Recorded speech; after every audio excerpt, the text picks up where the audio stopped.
Good day, everyone. I will be reporting the government budgeting and its processes in the Philippines. So, from the word budget, it talks about money man, diba?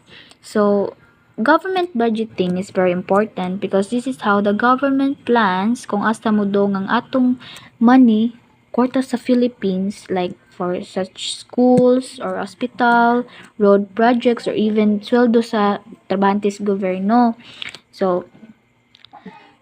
So we have the meaning of government budgeting. So we have here the planning and preparation, fiscal year focus, priorities, and policies.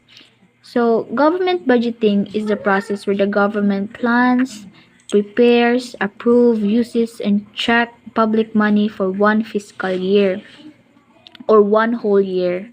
So it is the government's financial plan for the year.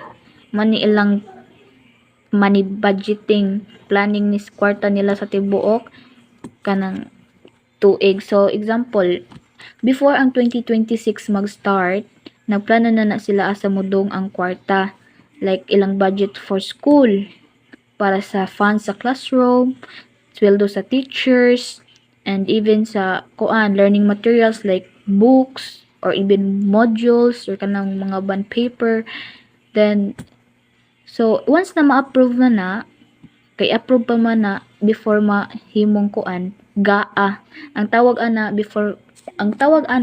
after ma-approve is GAA or General Appropriation Act or GAA. So next is the importance of government budgeting. We have here resource allocation, transparency and accountability, policy translation, national development, and fiscal discipline. Government budgeting is important because atong public money is limited. So, it should be shared wisely or budget wisely. Okay, for example, the government needs to decide pila ang allocated budget for education, health, and even infrastructure para makita nila or mapasigo nila ang money sa atong country.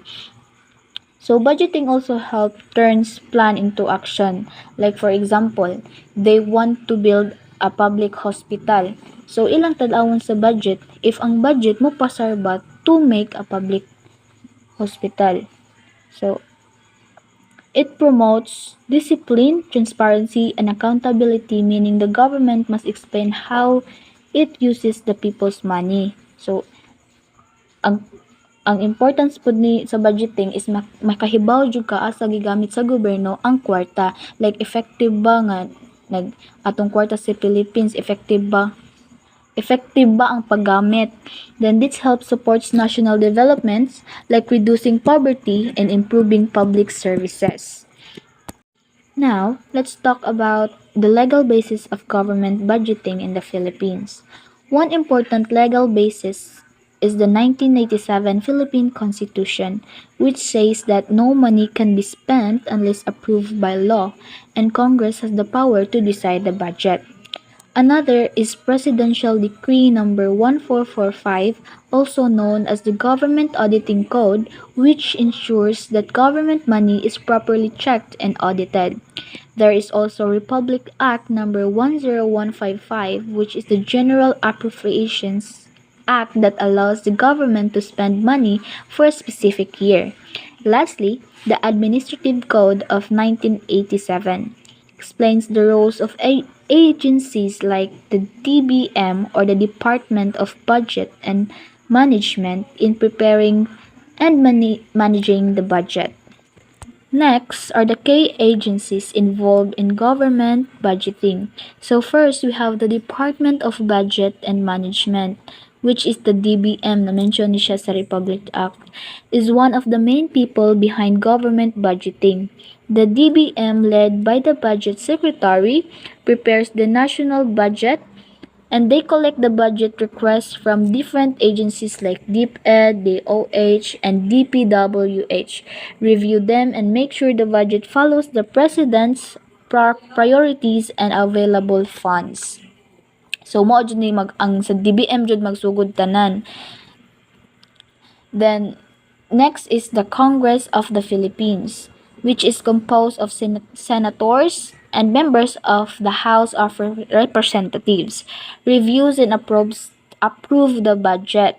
They study the proposed budget, ask questions, suggest changes, and make sure the money will benefit their constituents. After discussions, Congress approves the budget as the General Appropriation Act. The President is, di ba na-mention man po to sa usa ka act nga naay power ang Congress nga mo approve sa budget. Then the President of the Philippines plays a very important role. The President sets the direction and priorities of the government, like focusing more on education, health, or infrastructure. So, example is, if the President wants to improve public hospital, this priority will be reflected in the national budget. President, aside sa Congress, ang President, musayn po siya sa General Appropriation Act, which make the budget official. So the last, the Commission of Audit. The Commission of Audit is responsible for checking how the budget is used, audits government offices and projects to make sure public money is not wasted or misused.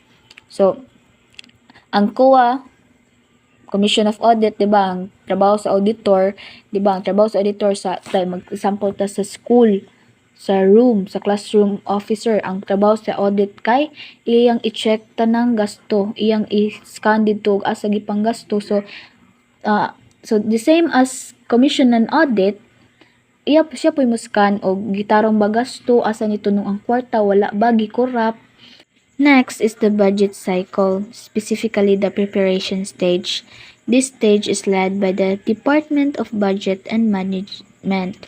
During this stage, government agencies prepare their budget proposals based on national priorities. For example, if education is a priority, the Department of Education will request more funds for classrooms and teachers. These proposals are reviewed and combined into National Expenditure Program, which is submitted to Congress. So overall government budgeting is very important because it shows how the government plans and uses public money to serve the people with proper laws, with proper agencies, and even the proper processes. The Philippine government ensures the public funds are used for national development and the welfare of Filipino citizens. And dira ra ko kuto because Purakan will continue the report. Thank you. Good day everyone, this is my topic, my report, the budget cycle legislation. First, budget legislation. Congress review, debates, and approves the proposed budget. So, ang Congress ko na may mag-approve sa proposed budget. Second is key activities, hearings, admits, general appropriation, bill approval, GAA signing. Third is lead institution, House of Representatives, Senate, Office of the President. Legal basis on 1987 Constitution, Rules of Congress. The budget cycle execution. First is budget execution. Funds are released and used by agencies for program. Second is key activities. Allotment, release, procurement, fund, disbursement, project, and implementation. Third is lead agencies. DBM line agencies, Bureau of the Treasury, legal basis, PD 1445 GA Provision. The budget cycle of accountability. First is budget accountability. Government spending is reviewed and evaluated. Ang key activities nila is financial report, audit, accounts, compliance review. Lead agency is Commission on Audit or COA. Legal basis in 1987 Constitution, PD 1445. And last is budgeting and public administration. So first is policy making tool, budgeting shape government policy. So ang second is planning mechanism, guides strategic planning and resources allocation.